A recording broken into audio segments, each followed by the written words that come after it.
Good morning. Today we will be looking at the book The Gift, written and illustrated by Michael Speechley. This children's book is a beautifully told and exquisitely illustrated text that softly focuses on grief, the joy of giving, acts of kindness, and most importantly, friendship. Speechley uses a range of literacy and visual elements throughout the story, so that the reader feels connected when taken on a journey with Rosie to find out who lives in the house across the street. Through Rosie's random acts of kindness, she eventually builds a friendship with her neighbour, Mrs. Green. This book has many language features that are supported with effective illustrations to help create meaning and emotionally engage with the story. So firstly, a richer variety of verbs are used to provoke emotions and provide an accurate insight. Rosie had lived across the road for as long as she could remember. She often wondered who was inside the old house. She never actually seen anyone.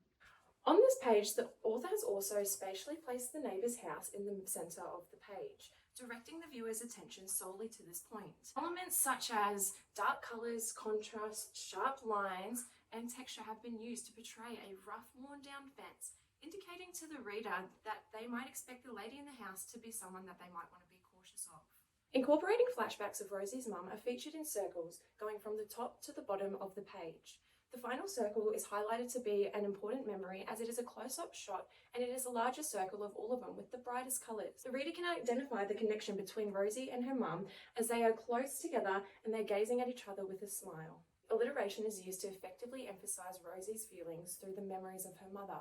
She missed her silly songs. She missed her crazy creations. When Rosie thinks of the lady across the road, the colour tones become a lot darker and harsh textures are involved.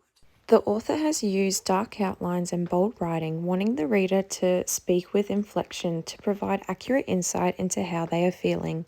Speechley uses long shots to highlight the isolation and separation between Mrs. Green and Rosie before Rosie decided to give her a gift. The author creates suspenseful scenes throughout the book as it leaves the reader feeling emotionally connected with the storyline and wondering about who Mrs. Green might be.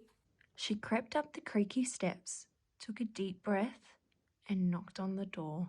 As Rosie gets to know Mrs. Green, the elements have a different impact on the viewer's perspective. Speechley changes the colours from dark colours into a close-up shot, using the doorway to frame Mrs. Green in the centre of the page, with warm colours that amplifies the reader's emotional response as it begins to create a more intimate connection with Mrs. Green. As you can see, there is dialogue between Rosie and Mrs. Green. Thank you, Rosie. I do love your funny gifts, but I haven't wanted to go outside for a while. Don't worry, said Rosie. I'll come with you. The dialogue along with the illustration indicates the growth of a beautiful friendship with Rosie and Mrs. Green. Speechley finishes off the story by intensifying the amount of colour used to create a sense of enlightenment. Rosie, her father, and Mrs. Green are all seen on this page, smiling in a beautiful garden full of blooming flowers, with repetition of the word grow, which leaves the reader feeling happy and invested as they end the story with a sense of satisfaction that they all get to flourish together.